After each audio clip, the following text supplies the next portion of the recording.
Illustration number 30. A, B, C shared profit in the ratio of 3:2:1. They dissolved the firm and appointed A to realize the assets. A is to receive 5% commission on the sale of assets except cash and is to bear all the expenses of realization. The position of the firm was as follows. अब इस question का main point क्या है? A's commission. इस question में ए को commission भी देना है और वो किस पर दिया जाएगा? सेल ऑफ एसेट, कि वो जो एसेट को सेल कर रहा है उसकी जो अमाउंट आएगी उसका आप 5% निकाल कर उसको कमीशन दोगे, लेकिन उन एसेट्स में कैश को इंक्लूड नहीं किया जाएगा। तो कैसे कैलकुलेट करेंगे आगे देखते हैं। इस क्वेश्चन में बैलेंस शीट गिवन है, क्या क्या गिवन है आपको? Bank overdraft, creditors, provident fund, investment fluctuation fund, commission received in advance, capital के बैलेंसेस गिवन है, asset side cash in hand, debtor, stock, investment, plant, profit and loss account. अब आप realisation account पे पे करोगे। Realisation account में सबसे पहले आप एसेट और लाइबिलिटी को ट्रांसफर करोगे। लाइबिलिटी साइड से हम ट्रांसफर करेंगे रियलाइजेशन अकाउंट की क्रेडिट साइड में bank overdraft, creditors, provident fund, investment fluctuation fund, क्योंकि इन्वेस्टमेंट भी गिवन है, कमीशन रिसीव्ड इन एडवांस। ये सारी लाइबिलिटीज ट्रांसफर होंगी। जो कैपिटल के बैलेंसेस हैं कैपिटल अकाउंट में ट्रांसफर होंगे।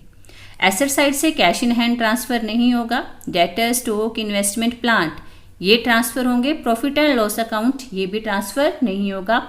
ये कैपिटल अकाउंट में डेबिट साइड आएगा क्योंकि ये फिक्टिशियस एसेट है। इसके बाद क्या एडजस्टमेंट गिवन है, एसेट कैसे रियलाइज हुई है वो देखते हैं। लाइबिलिटी को कैसे पे ऑफ किया, एडजस्टमेंट गिवन है। Number 1, A realise the asset as follow. Debtor 30,000, stock 26,000, investment at 75% वैल्यू, plant at 42,750, expenses of realisation met by A amounted to ₹4,100। अब देखो यहाँ क्या लिखा हुआ है, जो पार्टनर ए है वो एसेट को रियलाइज कर रहा है, टेक ओवर नहीं कर रहा, इसलिए हम उसका कैपिटल अकाउंट नहीं लिखेंगे रियलाइजेशन अकाउंट में, हम बैंक अकाउंट ही लिखेंगे। हम रियलाइजेशन अकाउंट में लिखेंगे बाय बैंक अकाउंट।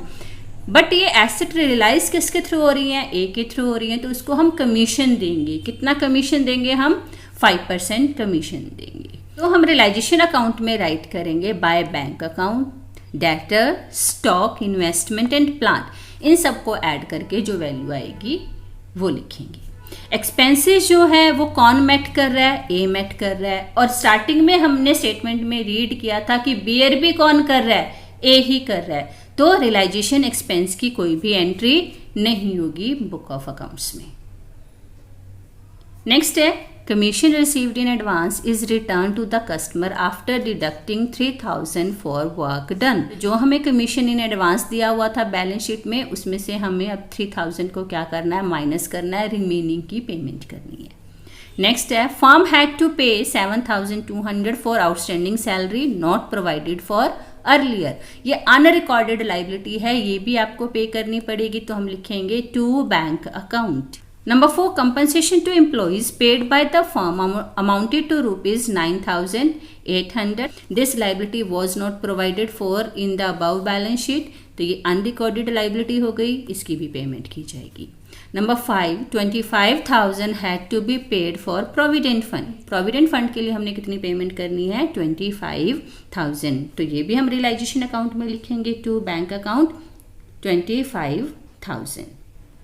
अब हमें लाइबिलिटी साइड में क्रेडिटर और बैंक ओवरड्राफ्ट से रिलेटेड कोई इंफॉर्मेशन नहीं गिवन है, तो हम उनको भी पेमेंट करेंगे टू बैंक अकाउंट। क्रेडिटर्स की पेमेंट करेंगे और ओवरड्राफ्ट जो 25,000 का है उसकी फुल पेमेंट की जाएगी। ये थी डिफरेंट एडजस्टमेंट। अब देखो रियलाइजेशन अकाउंट कैसे प्रिपेयर होगा।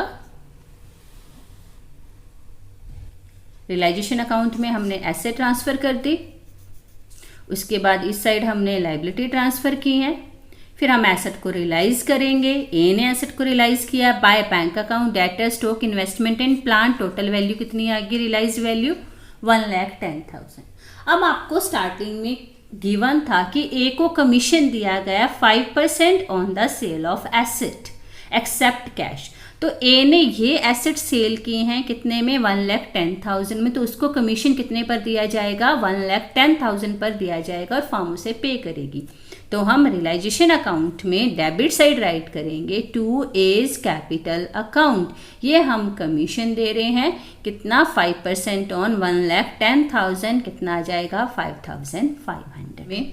तो ये एक एंट्री आपकी डिफरेंट थी जो हमने अभी तक प्रीवियस क्वेश्चन में नहीं की। उसके बाद ये हमने सारी पेमेंट की हैं, एडवांस कमीशन है वो रिटर्न कर दिया, आउटस्टैंडिंग सैलरी है वो पे कर दी, बैंक कंपनसेशन अनरिकॉर्डेड था वो पे कर दिया हमने। नेक्स्ट बैंक ओवरड्राफ्ट की पेमेंट की है, क्रेडिटर और प्रोविडेंट फंड इन दोनों की हमने पेमेंट कर दी। उसके बाद रियलाइजेशन अकाउंट को बैलेंस किया जाएगा, बैलेंस में हमारा डेबिट बैलेंस ज़्यादा आ रहा है, लॉस आ रहा है, वो पार्टनर में डिवाइड हो जाएगा। एज बीज एंड सीज कैपिटल उनकी प्रॉफिट शेयरिंग रेशियो में लॉस कितने का हुआ है, 1,11,000 का, ये हमने कैपिटल अकाउंट में ट्रांसफ़र कर दिया। इस वजह से हमारा रियलाइजेशन अकाउंट बनेगा। उसके बाद पार्टनर्स का लोन नहीं है तो पार्टनर्स लोन अकाउंट नहीं प्रिपेयर होगा। अब हम सीधा ही क्या प्रिपेयर करेंगे, कैपिटल अकाउंट और उसके बाद बैंक अकाउंट। कैपिटल अकाउंट देखो, कैपिटल अकाउंट में हम सबसे पहले बैलेंस शीट से बैलेंसेस ट्रांसफ़र करेंगे तीनों के। उसके बाद हमने ए को कमीशन दिया है तो बाय रियलाइजेशन अकाउंट ए के अकाउंट में, ए के कैपिटल अकाउंट में आ जाएगा कमीशन। उसके बाद बैलेंस शीट में प्रॉफिट एंड लॉस का बैलेंस गिवन था वो हमने डिवाइड कर दिया और डेबिट साइड राइट कर दिया। रियलाइजेशन पर लॉस हुआ है वो भी कौन सी साइड आएगा, आपका डेबिट साइड आएगा। अब इनके अकाउंट को बैलेंस करेंगे, फाइनल पेमेंट करेंगे। अब ए और बी का क्रेडिट बैलेंस आ रहा है तो हमने 2 बैंक अकाउंट लिखा, उनको पेमेंट कर दी। बट सी का डेबिट बैलेंस आ रहा है तो उससे पैसा मंगवाया जाएगा, हमने लिखा बाय बैंक अकाउंट। सी से मंगवा लिया हमने 17,500। ये था हमारा कैपिटल अकाउंट। और उसके बाद हम प्रिपेयर करेंगे बैंक अकाउंट। बैंक अकाउंट में सबसे पहले बैलेंस ट्रांसफ़र करोगे, कहाँ से, बैलेंस शीट से। कैश का बैलेंस दिया था इसलिए हमने वो बैंक में डिपॉजिट कर दिया। हमने यहाँ लिखा टू कैश अकाउंट डिपॉजिटेड 22,500। इधर हमने कमीशन को रिटर्न कर दिया 5,000। एसेट को रियलाइज करने से क्या क्या वैल्यू आई है वो देखो आपकी। रियलाइजेशन अकाउंट एसेट रियलाइज हुई है 1,10,000 में।